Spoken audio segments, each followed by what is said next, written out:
Good afternoon, wherever you are. I am your host for today's program. My name is Hodanigba from the Africa Labor Research and Education Institute of the African Regional Organization of the International Trade Union Confederation, Ituc-Africa. This particular episode of the Trade Union Trade Talks, which is the maiden edition, is brought to you by the support of the Trade Union Solidarity Center of Finland, SASK, and the Friedrich Ebert Stiftung office in Geneva. Yes, we are here to talk about digital trade in the African context. The good thing about this webinar series is that we're going to have it recorded and broadcasted widely. So those who are online at some point get to interact with our speakers. We'll have the opportunity to broadcast this widely, have the recording put out there when we are done. And so let's dig into today's program straight away. And so, like I mentioned, we're going to talk about digital trade in the African context. We know that we are living in transformative times. Consider these striking figures. 600 million Africans right now are online. They are connected to people from remote villages to bustling urban centers. Mobile money transactions in sub-Saharan Africa surpassed 500 billion last year, showcasing the rapid adoption of digital financial services. Now, moreover, digital commerce in Africa is growing at an unprecedented rate, at 20%, some say, per year, with projections indicating that its value could even exceed some 750 billion by 2025. Well, these aren't just numbers. They represent real opportunities and challenges for our communities. They signal a revolution where indeed digital platforms can now open new doors, new markets. They should or may create sustainable employment and empower workers. As trade unions, we believe that is what we believe in. So today, we will delve into how workers, how unions can harness the potential of this digital momentum to advocate for equitable growth and ensure that every worker on the continent benefits from this digital revolution. Together, we will explore different kinds of initiatives that will share best practices and discuss how to navigate this rapidly evolving landscape. So thank you for joining us. Let us embark on this journey of digital transformation with solidarity, with insights from our speakers we have today, and with the determination that will help shape Africa's future. And we know at the center of this transformation, we have workers. Now, to help us delve into this, pertinent trade topic, we have two wonderful speakers and experts. We have a woman of substance, Pauline Karikui. Now, Pauline Kariki is the co-founder of Mau Africa. And Mau Africa is an online marketplace that specializes in authentic African arts, crafts, and heritage items. We also have from the policy angle an economist, Dr. Geoffroy Gepi, who is an economist at the Africa Trade Policy Center of the United Nations Economic Commission for Africa, UNECA. So with these two panelists, we hope to delve into the subject of digital trade in the African context. We have online interpretation ongoing in French and English. Go down there and hit the appropriate channel so you can join us well. Les options pour choisir la langue. And so let's begin. If I can have my speakers turn on their video, and we will begin with a round of questions. I have Comrade Geoffroy here, who's turned on his video, and I'm sure we will also have Comrade Dane, if you can hear me, and I can also see you now. So thank you, ladies and gentlemen, for joining us. Let us start with a question. I will start with Comrade Pauline. From a worker's perspective, from a workers' rights and equity perspective, what do you think are the biggest opportunities and risks of digital trade for African workers, especially women and informal economy workers, coming from that background of artisanship, where you collect authentic African crafts into a global digital marketplace? Thank you so much. I'm super excited to be part of this digital trade conversation. It is at the heart of what we do at AfCFTA, like you mentioned. We work with the informal workers, as you call them. We like to call them artisans or makers or craft makers, and putting them at the center of digital trade, being an industry that has been highly informal for quite some time. So regarding your question on the opportunities and the risks that are there from a workers' rights and equity perspective regarding digital trade, I think the first one that just came out of my mind in terms of opportunities, which is what I'll start with, is being able to have direct access to a global market. I think digital trade or trading through the internet allows anyone from anywhere to trade with the world. So me here, or rather an artisan based in a central location, Kisii in Nairobi, is able to trade or sell to a customer in Australia, in the US. The fact that people from different parts of the world, informal workers, people who provide services, people who are trading their products from different parts of the world, are able to have a direct contact to customers from different parts of the world. And of course, this digital trade being enabled by other factors that form part of the digital infrastructure. The first and the biggest opportunity that I see for workers is the fact that they have direct access, not only to the markets within their country, but the global markets. And I think the other opportunity that just comes after being able to access a global market is a growth in terms of income. So the fact that someone who has not been able to sell or is not able to run a business informally and is not able to access customers who are walking into your shop, the fact that you can be able to set up shop, provide your services digitally, and now be able to access a bigger market comes with more income. And I think everyone and a lot of people who are in the informal sector have minimum wages, have low wages. Most of them are living below the poverty line. So from a perspective of equity and someone being able to access a global market, the other big opportunity that I see is that there's growth in terms of the income that workers will be able to have by accessing a wider market.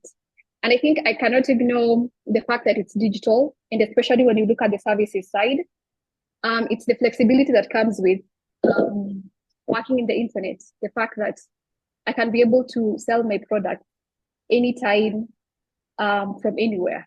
So the fact that right now in another continent, it's probably midnight. So people in who are in the same time zone right now able to purchase from me because it's during the day. And at night when I'm sleeping, we'll still have people purchase. You know, the fact that someone who for some reason cannot be able to leave their households because of the commitments that they have, especially when you look at women and some people who are restricted because of their cultural norms. They're able to provide this service and they don't have to feel like, I need to travel so far to be able to access the office or be able to go and work somewhere, find a job. You have the flexibility to be able to work from anywhere. You can be able to provide your service. And I think those are some of the big opportunities that I've noticed. And then when it comes to the reach, the thing with the internet is very young. And I think we have not been able to merge or be able to have good control in terms of every opportunity it brings. There are many opportunities, but at the same time, they come with risks that come with these opportunities. And one big one that we cannot ignore is the fact that we do have a huge mobile penetration, especially within the continent, but there is still a certain level of a gap that's still there. So there's a risk of someone who has access, someone who can afford internet connection, and someone who can go ahead and provide their services and products online. Well, there's someone else who doesn't have. So the risk is that for those who don't have, there's still a gap that presents that some people will have the opportunity and some people will not have because of issues of there's no internet connectivity, or if there's internet connectivity, it's too expensive for them to afford. So there's the risk of there being a lot of digital divide if the infrastructure is not equally available or affordably available to everyone. And another risk is that, like I mentioned when I was starting, is that the internet is quite young. And it's not caught up with the legal aspect of it. So there's not enough regulation when it comes to trading online. So lately, like for example, in a lot of African countries, we've introduced digital tax. There's a lot of they're not standard contractual employment agreements for guys who are working online. There are certain bits and pieces of the regulatory aspect that are still behind, and they pose a risk to someone who's providing the products or services online that will either affect how you are talking to your customers, how you're providing your services, and ultimately the money that you make at the end of the month. And I cannot give a good example of something that we experienced literally yesterday. As a marketplace that's trading online and selling to customers around the world, one of the payment methods that we have on our platform is PayPal, and PayPal is widely used. So it's a trusted platform that you cannot ignore from putting on your platform if you're looking to access a global customer. And one of the instances that PayPal has tried to put a regulation to protect the customer such that once they pay you and the customer has received the goods and they have an issue with the good, they can complain to PayPal, and PayPal can decide to hold your payment until the dispute is resolved.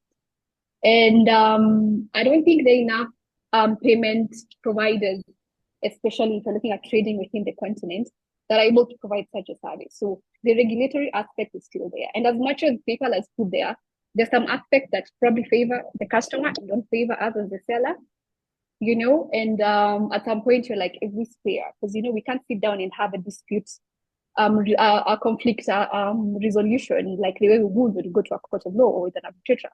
So these are payments that happened online, and now it's an issue of providing evidence, email attachment, images. So there's also the part of regulatory aspect that also needs to catch up with digital trade on whether you're selling products or shipping them online. I don't know if I do have enough time, but I think I want to highlight those risks and opportunities there. Thank you very much, Pauline, for giving us those broad strokes, opportunities such as direct contact, flexibility, and then some big challenges such as mobile penetration, but with internet challenges still relevant, and the regulatory gaps that you have outlined. This gives me an impression that there is so much to be done policy-wide. And so let me turn to Brother Geoffrey and ask this question that, given the current digital trade landscape in Africa, what would you say is the policy framework required? We know that the AfCFTA, which is a landmark agreement for Africa to promote African trade and services to make it that one market, as it's done elsewhere, has a unique protocol, which is the Digital Trade Protocol. And so if we have this digital trade protocol, will it solve some of these pertinent issues that Pauline mentions in her presentation? And what can workers and the society actually take from this protocol? Can you, help us understand what this protocol means and what digital trade means in terms of policy? Yes, thank you. Thank you very much. I want to say thank you for having me here. Thank you to all the co-organizer. I'm very happy to talk about the digital trade and also the digital protocol. Yes, as we said, and Pauline put it very well, digitalization is increasingly changing the way we exchange. Today, we are able, with a computer and internet, to order a good from abroad, or to to also deliver some services to someone who is located outside of our country or outside of our continent. So two elements. First, to be able to do this digital trade, we need internet. Internet is very important in this process. And that is where, and Pauline again put it very well, that is where Africa is lagging behind, because 40% of individuals living in Africa use internet, meaning that 60% do not use internet. If you compare it to other parts of the world, for example, in Europe, you have 90% of individuals who use internet. Americas, all the American continents, you have 83% of persons who use the internet. And I can continue, as in Asia Pacific, for example, it is 64%. So we are lagging behind in terms of internet penetration, internet access. But let me say that that is the sad part of the story. The positive part of the story is that, for example, if you take transactions which are done through a mobile phone, you will see that 2/3 of worldwide transactions through mobile phone are made in Africa. So that's a good perspective also for how we made a financial transaction within the continent, given that mobile phone, a smart mobile phone, are also a digital means. We can also say that, and if we rely on some studies that are done by IFC, we can see that Africa's internet economy has the potential to grow to more than 180 billion. Of US dollar, of course. So this represents almost more than 5% of Africa GDP. So it means that there is a potential for digital trade. So when African Union or African member states are talking about the digital trade protocol, it is because of this potential, because we are lagging behind, of course, but also because of this potential for our economy. And it is very, I think, important to mention that before answering properly to your question. So what is African AfCFTA Digital Trade Protocol? Its aim first, of course, to harmonize the regulation that govern digital trade across the continent, by harmonizing, or establishing regulatory convergence, deal with data governance, and so on, and so on. So, one part of your question was what can be the role of trade union, and also how civil society can take advantage of this digital trade protocol, which is about, of course, regulation, harmonizing domestic regulation across the continent. And here, I think, first, there is an advocacy role for trade union and civil society, of course.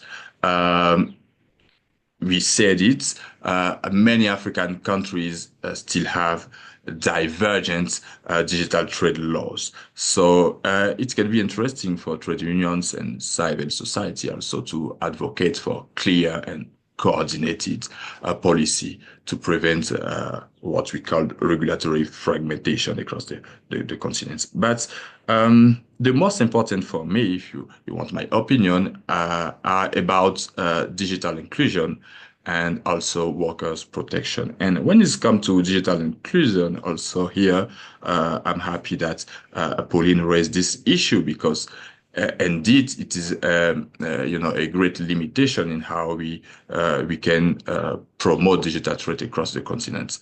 There is a risk, a great risk of widening digital inequalities. As we are speaking now, men are significantly more connected than women within the continent. It is 42% of men living in the continent who have access to internet. And if you take women, it is 32%. But that is not the great divide. The great divide is also on the urban and rural disparity. And this one is more pronounced that the man and woman divide. If you look at, for example, population who have access to internet in the urban part of our continent, it is 57% of individuals living in the urban area who have access to internet.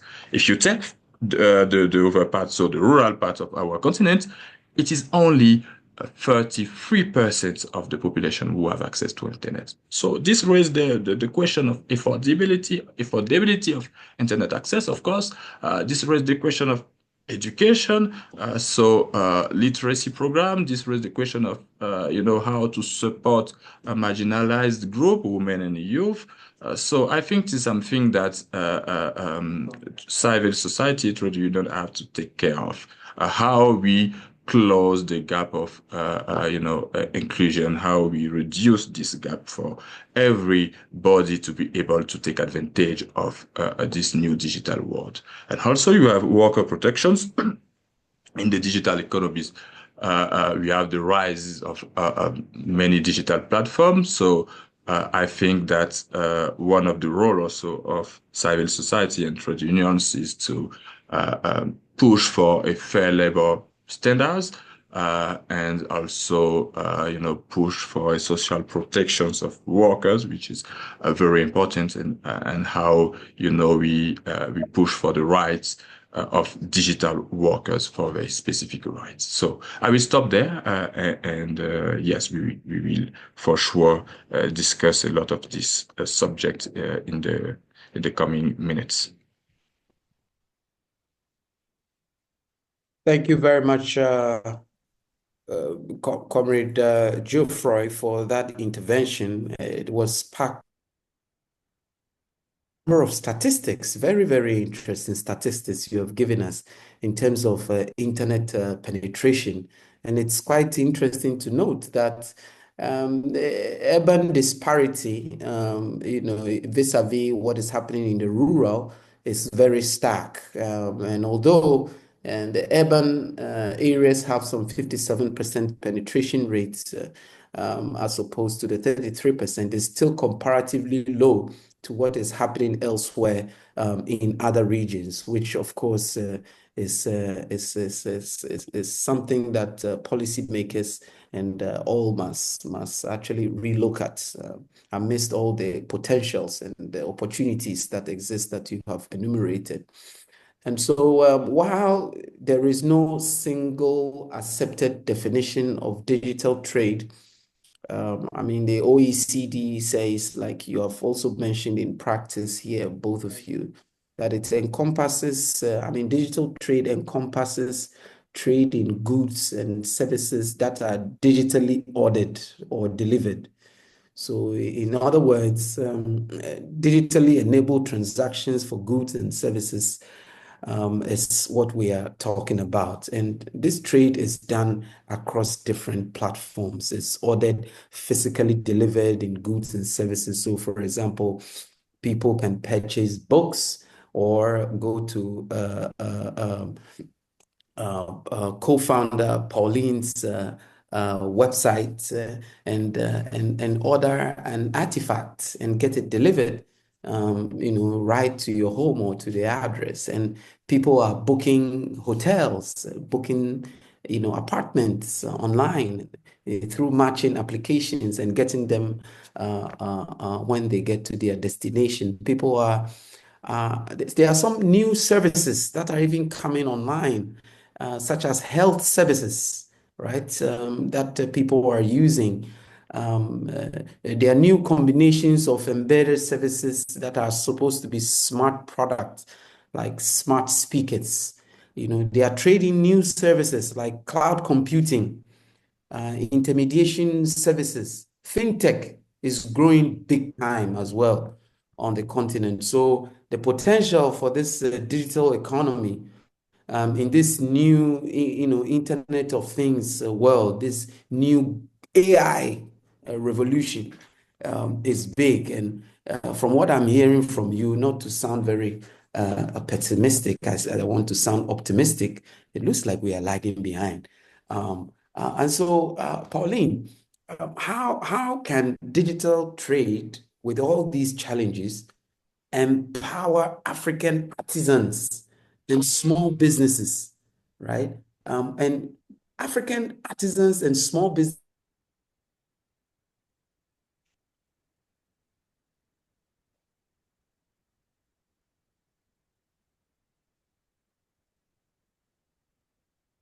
Mhm.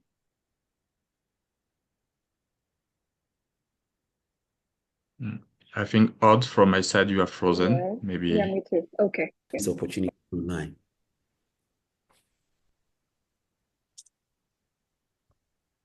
Yeah, I also can't see him anymore. Mr. Odd was frozen for the last minutes. Am I audible now? Yes. Did you get my question? I did get your question, and I'll just repeat it. Your question is leading towards the opportunity, or rather, what can digital trade do for small businesses, and giving the examples of artisans or guys in the informal sector. And I think I would like to give this in two ways. So when it comes to the opportunities, they're very close to the opportunities of digital trade, so whether to a big or to a small business. And one of the biggest barriers that small businesses have is that they limit themselves to the people around you, your vicinity. That's it, your local markets. That's the barrier that operating informally you have as a business. And one of the opportunities that we give to artisans of the informal sector and the craft sector by them is giving them digitalization. So basically digitalizing your business. And one of the things that we give them is a storefront. So you get a storefront on the marketplace. And over and above now being visible, putting your products, putting your services on the internet, because it goes beyond just being visible to the internet. For you to trade, there needs to be a financial layer. So there needs to be there needs to be a payment method that's going to work with different customers from different parts of the world. And if you're providing a physical good, then there needs to be the logistics aspect. And when it comes to logistics, there are a lot of things from the carrier to the customs and any other regulation that comes moving within the country and outside the country. And with that understanding of the opportunity that digital trade provides to small businesses and to, especially with the example of artisans, some of the barriers that come with it. So we do have people who are already trading. So people who say have the knowledge, have the online business and are trading online. And their barriers may be a bit more different from the guys who have not yet even moved online. And when it comes to the first group, it's some of the barriers that you will experience is if you're doing cross-border payments, if you're doing cross-border trade, one of the issues that you'll experience is the payment method. there are so many payment methods, and I think they're not integrated. And I think it's because of the different jurisdictions, the different countries, and that becomes a barrier. So when you have to use so many financial providers for your trade, the cost of transaction becomes very high. So you will either have to add a price to your product for you to be able to sell the same way someone is selling informally. So that can be a barrier. So the fact that there's no one way to transact globally, or the fact that if there are ways for you to transact, the cost of that transaction becomes high and it affects how much you sell your product. The other aspect that affects when you're selling, especially goods online, is the fact that you have to move them from one location to another. So when it's within your vicinity, it's easy. When it comes to moving from one country to another, it becomes an issue of not only it being expensive, especially if it's moving within Africa or outside Africa, and the fact that it becomes now a regulatory aspect because you're moving from one border to another. And inside that movement is one of the other biggest problem, where there's never like seamless information on what you need to know when you transact, when you're trading cross border in terms of customs and regulation and duties and taxes. It's never clear. Given that we've been shipping out of the country for close to a third year, till today, we are always met with some challenges of customs because they're changing every day. Different countries have different priorities and things that they want to. So that becomes such a big barrier when you're transacting online.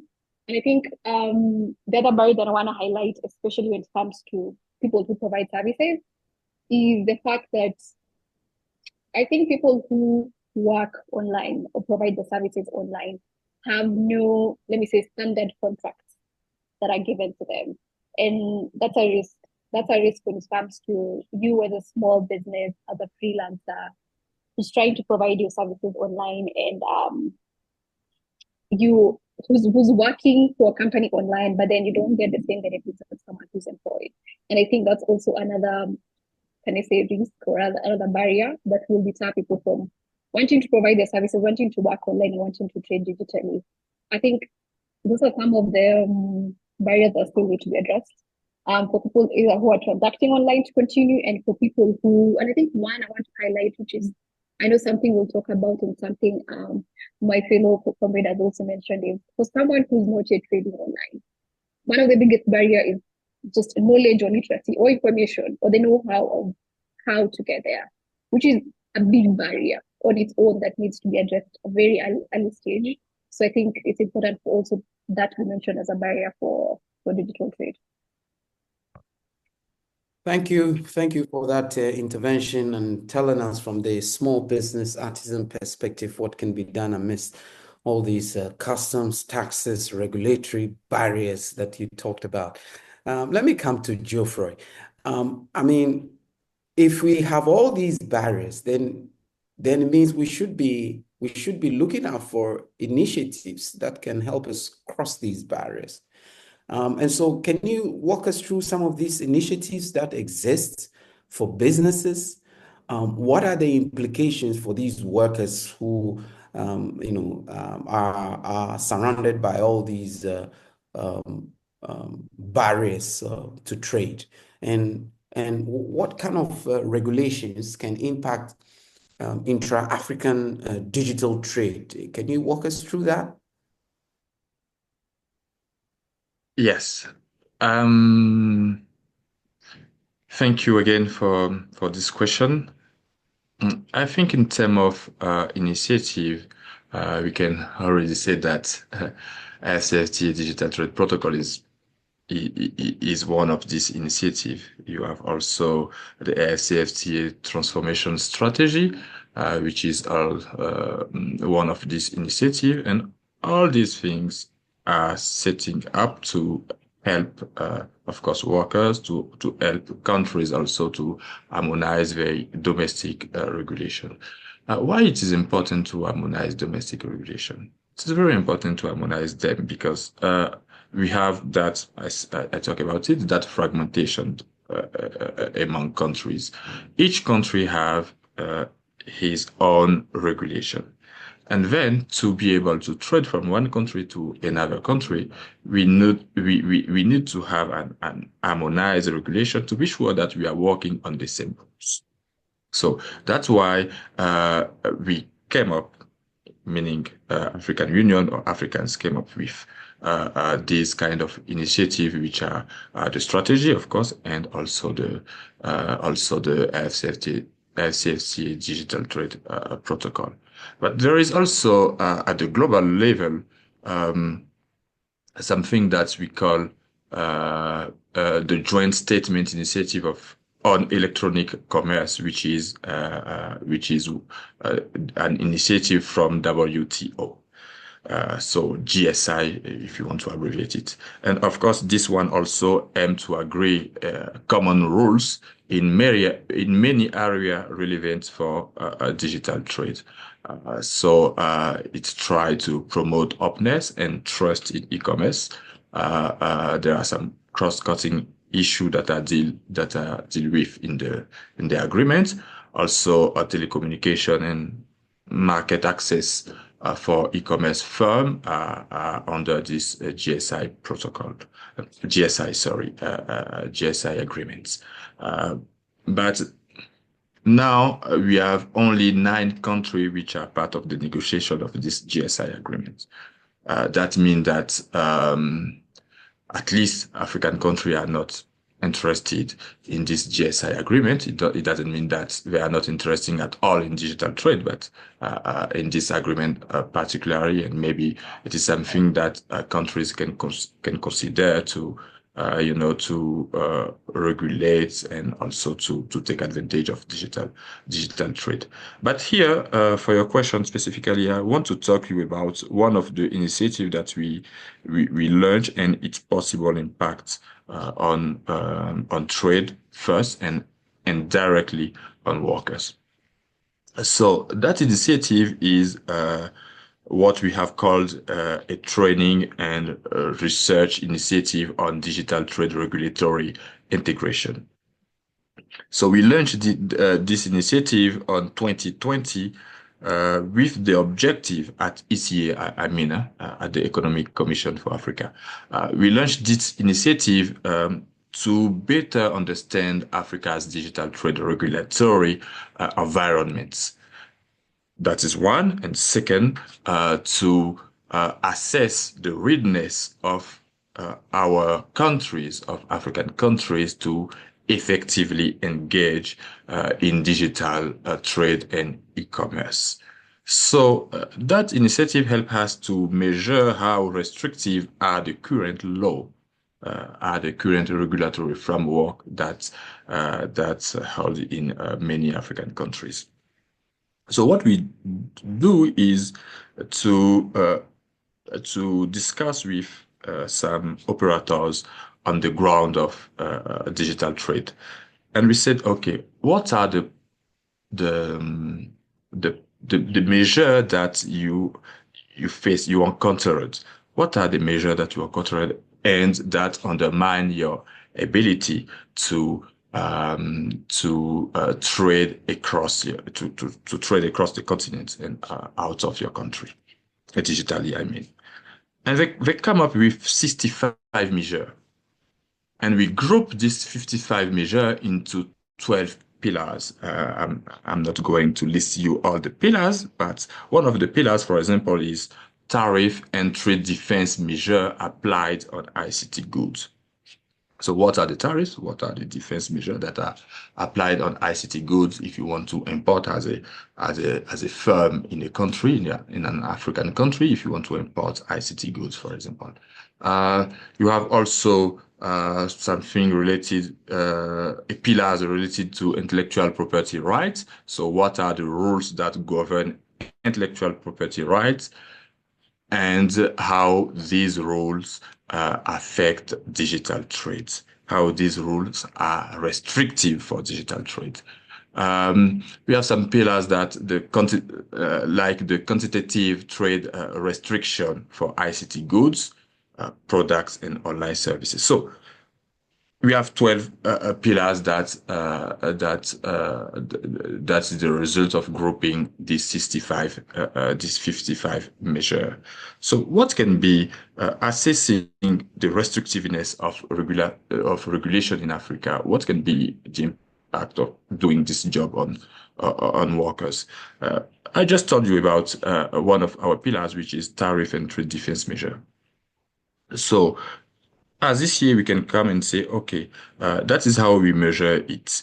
That is what we find when we measure it. We see that for country X, for example, you are very restrictive in terms of tariff. Your tariffs are high, meaning, and you have a lot of defense measures that cannot help a firm to import ICT goods from the continent or to export ICT goods to the continent. So if you reduce that tariff, what can happen? Meaning that ICT products, digital products, speaking more broadly, will become more attractive for digital company. That means what? That means that we can create a job, of course, if it become more attractive and if we have more trade, that's what it means. We can have a more job because we need, of course, workers to produce in that digital company. But here also I want to emphasize is that reducing tariff is not enough to impulse, to push this increase of trade and also this creation of job. We need some policies, some industrial policy that enables ICT products to be manufactured on the continent. That's very important. If I heard very well the second part of your question, it was to see how regulation can impact digital trade in Africa. Am I right, Hod? That is correct. Yes. Okay. So let me also respond to this part of the question by saying that you see, I just talking about the index that we built under that initiative. And we used it to perform an analysis to see what will be the result if we reduce the restrictiveness of our regulation across the continent. What will be the result on intra-African trade? Is intra-African trade will increase or will decrease, or maybe intra-African trade is not so much sensitive to the restrictiveness of our regulation, or is not at all sensitive to regulation across the continent. So we built an index. I'm not going to talk about the detail of this index. Just note that it varies from 0 to 1, meaning that when a country has 0, it means that the country is very open to digital trade. And when it is 1, it means that the country is restrictive for digital trade. So what we find is very interesting. If you just if you just reduce the restrictiveness of regulation by just 1 point of our index, you will have, as a country, 21% increase in your digital trade with the continent. That is just 1 point of reduction. So meaning that if you liberalize, if your regulations are not restrictive at all, you will gain more than what I just mentioned. Second things also that also to the first part and also to the second part of your question is that there are some area where trade are very sensitive to regulation. And out of the 12 pillars that are in our index, 8 areas, meaning 8 pillars, have a significant impact on intra-African digital trade, meaning that reducing restrictiveness of rules that regulates, for example, public procurement, of rules that regulates domestic data protection and privacy, that is very important for workers, or the rules that regulates standard can significantly improve trade in the continents. And also that is our second finding. And also the third finding is that we need to harmonize rules that govern cross-border data policies for us to be able to trade. And rules that govern cross-border data policy are very significantly impact intra-African digital trade. And we are not very surprised of that results because you need to, data have to cross the border for us to be able to digitally trade across the continent. If someone wants to order a product, an item from any country X, issued in an online platform, he could give his information about credit card, for example, names, and that information that are on credit card. And this information, of course, have to cross the border. So if you have no regulation that, for example, say that data can cross the border, you cannot be able to import or to export from your country or to import from another country in Africa. And also, if you have not domestic data protection or an harmonized data protection rules that is strong enough to protect you as a sellers, you can lose, of course, your information. Here, I take the example of bank information. So you can lose your bank information that can be, taken by to make fraud and things like this. So it is something which is very important. We need to regulate that, and the regulation, I think, if you want my opinion, came first before other things. Because even if you want, for example, to install some infrastructure, because when we are talking about digital trade, we always say that infrastructure is very important. Let's take the example of data centers, for example. If you want to set up a data centers, your regulation needs to allow you to set up a data center. So without proper regulation that govern data governance and also data center things, you cannot be able to set up your data centers in your country, and you cannot be able to use these data centers to let data flow across the border. So I will maybe stop there. I think I speak very long, so I will stop there and wait for your, maybe you want to bounce on that. Thank you, Geoffroy, for that collaborative discussion and explanation on the initiatives that are existing, and also UNECA has conducted and its outcomes, and I like the fact that you hammered on tariffs, that we need to harmonize this. And indeed, tariffs essentially function as taxes on imports, and while they can protect domestic industries in the short term, they also tend to create significant economic distortions that we have seen. So, for example, by raising the price of imported goods, tariffs reduce consumer surplus and limit the overall gains from trade. And like we know in economics, that protectionist measure imposes what we call a deadweight loss on the economy, meaning that the costs in terms of lost efficiency and reduced welfare often outweigh the short-term benefits to domestic producers. So this balance is essentially crucial for policymakers in the way you have also explained it, because it has some excesses, reliance on tariffs, and we need to harmonize this, as you have reiterated, so that cross-border trade can go on, and all the data protection measures that you also mentioned.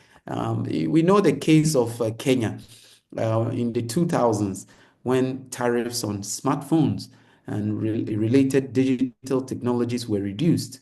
What happened? The cost of accessing technology dropped significantly. And this policy change contributed to the surge in digital devices and the upsurge of technologies from Kenya and the founding of M-Pesa, etc. Kenyans may complain about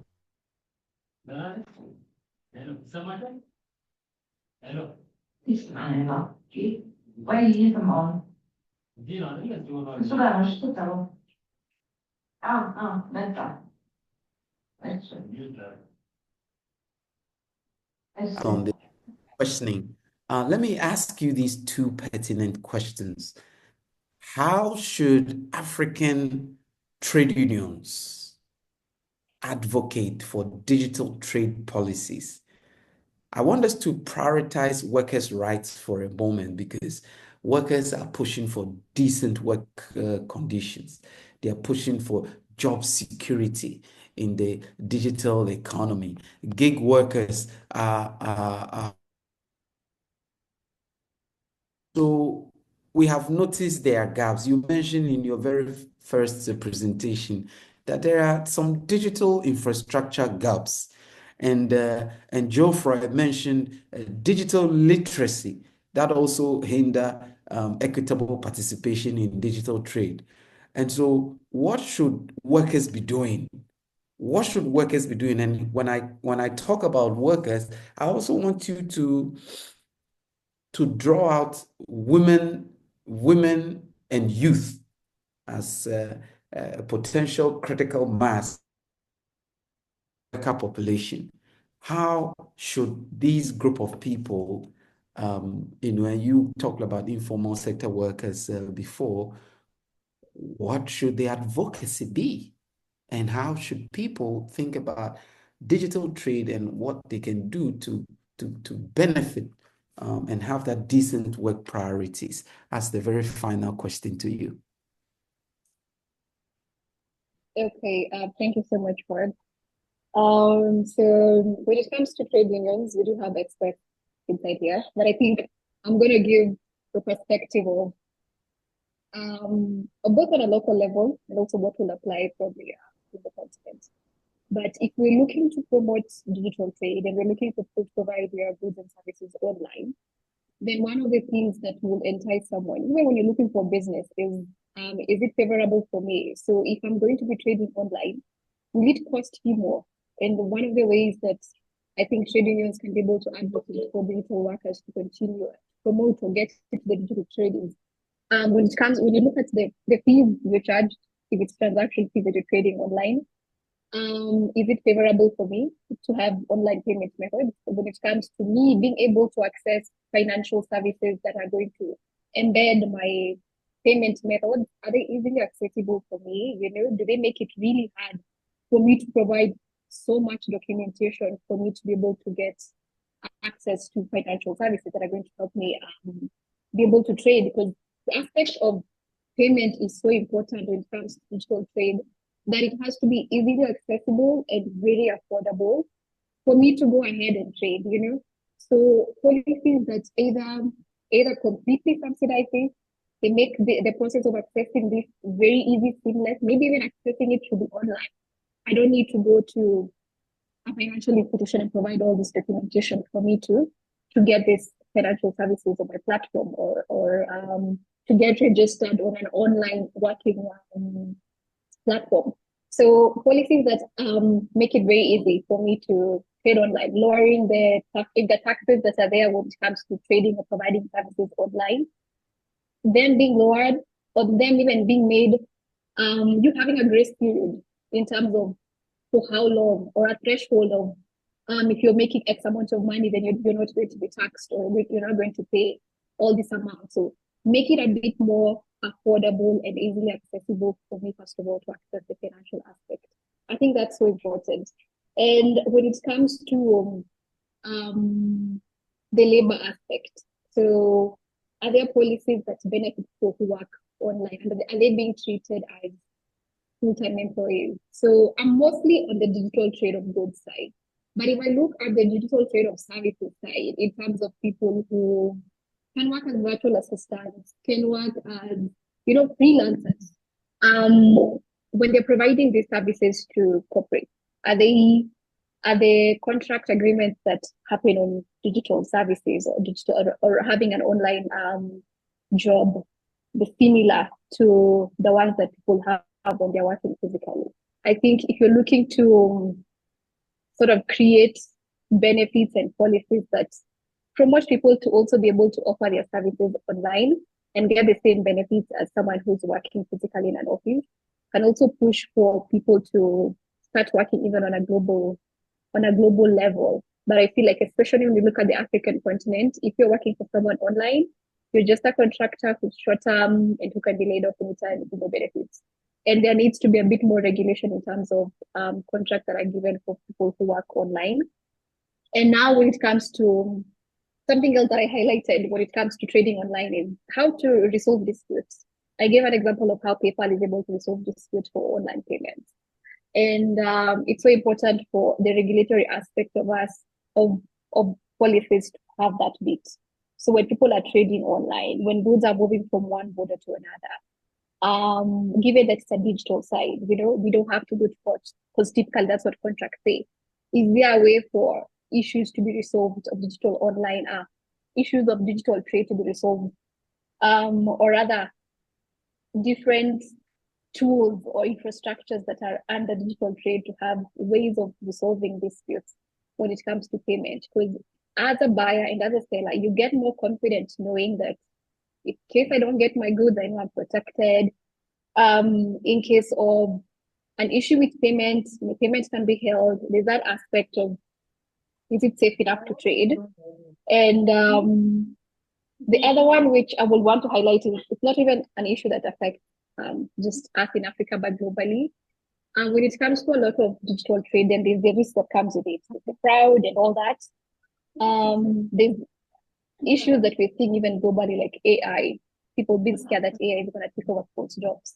And then you're seeing committees being formed to try and regulate that. And I think it's very important for, as much as we're pushing for digital trade, for there to be a certain policies that are able to also safeguard the African, the workers themselves. And if it's at a point where an algorithm that is favoring people from, a certain part of the world and not favoring people from this part, there can be like a human intervention such that as much as you're pushing for digital trade, it's still important to have some level of control, because again, we never have a true picture of what can be done in the internet, and we're seeing this happening with AI. So it's very important for there to be policies that also can be able to work together with internet algorithms, because again, there may be a disconnect there with how things progress quickly. And I think the second question was mostly on women-led organizations and informal workers groups and how they can be able to shape digital trade policies in Africa. And one important thing I'll say is, when you look at the informal groups, they really interact with people on the ground. And when you look at how women build their businesses, they are always building for impact most of the time. And the impact is normally felt at the grassroots level. So it's very important, and the role that women and informal workers can play when it comes to driving policy is providing the grassroots level knowledge and being like the bridge in terms of bargaining for the people who are always forgotten. It's so easy to create policies for the manufacturing plants. It's very easy to create policies for, the big logistics companies, but it's very easy to forget that someone who cannot afford to pay for data bundles and still wants to be able to trade online, wants to be able to access, money in the bank.